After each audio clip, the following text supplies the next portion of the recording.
Não devemos fugir do sofrimento como de um espantalho ou um fantasma.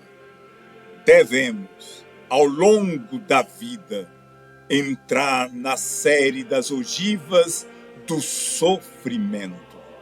Elas nos conduzem ao magnífico vitral da morte, que se abre de par em par, e vemos o céu